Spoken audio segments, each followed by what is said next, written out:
This is David Crowell for Money Matters, back again for the second half of the show. In the first half, I was talking about the healthcare debate and its centrality to our economy. So, as healthcare takes center stage, let's look at the debate and let's look at the economic consequences of the debate. The first piece is political.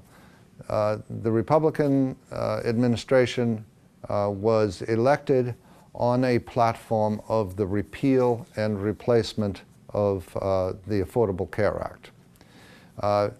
The complexity that's involved there and its centrality to the economy as a whole, strictly speaking, makes that virtually impossible. The first effort, which came out this past week, I'm talking to you on, what is it, March 10th, Friday, March 10th is the recording date for this show. The first effort of the replacement bill for the Affordable Care Act has the unfortunate effect of making health care, of taking up to 15 million people off the rolls of health care. In other words, it makes health care unaffordable and simply not effectively real for 15 million people. The cost doesn't go away. So this is a closed loop. The cost to the society is greater for someone who has no health care than it is for someone for whom we pay the entire bill for health care. If you take an individual and give them no health care, then the hospital system and the emergency medical care safety net will in any case provide health care. It'll simply provide health care when the illnesses are in full blossom, when the health care is most desperately needed on an emergency basis. So care and treatment is sought late in the cycle rather than early in the cycle.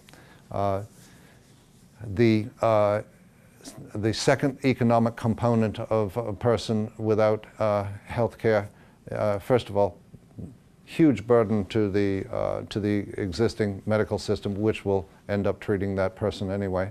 The second economic component is impaired work productivity, lost time in work, inability to function properly over a long period in a productive job, all of which arises out of poor health care. The cost to the society there is again evident. The economic safety net will support that person with unemployment insurance, with emergency sustenance of all kinds, with food stamps and so forth. So there's absolutely no doubt that the healthcare system is going to provide, and that both Republicans and Democrats, not just Democrats, but Republicans as well, perfectly well understand that everybody needs to be in the system, that we need a healthcare system in the United States that provides health care for everyone.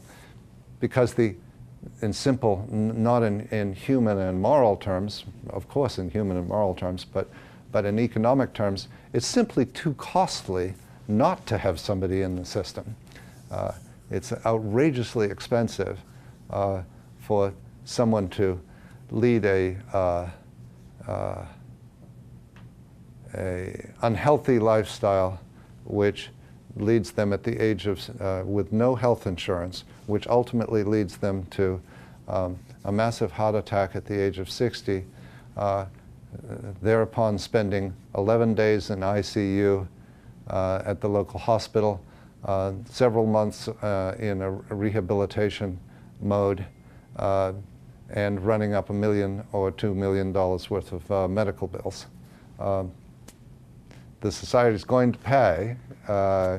Why not pay a relatively tiny amount earlier in that person's life so that they have a productive life, a happy life, a healthy life, and don't end up having a massive heart attack that costs $1.5 million. So this is the struggle. How to do that while keeping the insurance companies in the middle is turning out to be very, very difficult. In this first week in the public forum, the bill has been attacked. I'm not even sure of its name at the moment, but it's basically Obamacare 2.0 or the Affordable Care Act as changed by the Republican Congress. It's already been attacked from all sides, by the Democrats, by the Freedom Caucus, by the Tea Party, by conservative Republicans. It's been attacked from absolutely every side. The reason that it's being attacked so vociferously is that it isn't easy. It is the very largest, most complex part of our economy. It's not going to get solved, in all likelihood, until the one party to the debate that no one really hears from. It's very interesting. In the midst of this debate, Mr. Trump is swinging, and Congressman Ryan is swinging, and the Democrats are swinging. Everybody's in a free-for-all. The one voice that you don't hear from, interestingly, are the CEOs and top players in the insurance industry. The insurance industry, since World War II, has made absolutely extraordinary amounts of money, and at the present time is making record profits. So you may hear that the health system is in crisis and that the health system is in need of overhaul and so forth and so on, but the big central player in the entire health system is making record profits, the insurance industry. Very interesting. The other industry that's making absolutely record profits, and this is as some would say, a team effort, is the pharmaceutical industry. No industry has ever made the extraordinary profits that the pharmaceutical industry has. In a very interesting development, and this is a lead-in to next week and the week after, because who knows what the news will be, but in an interesting development just yesterday, Jim Clyburn and Donald Trump met and discussed changing the health system to reflect greater controls on drug costs, on pharmaceutical costs, greater controls on the pharmaceutical companies, and a deal to do that, since the United States and its consumers pay more for the same drugs than any country in the world. How's that possible? Well, Mr. Trump is a deal maker, and he relished that conversation. He enjoyed that conversation. It's very interesting. It may be that that with his gusto and his strength to make deals, he may be just the one to crack the pharmaceutical companies and to get us lower drug costs. It's part and parcel. That's a huge conversation all of its own, but the whole subject of healthcare, of which that's just a part, is so massive. I cannot overstate how significant that whole conversation is. And you will hear very many interesting side arguments and side stories about this debate in the coming weeks and months.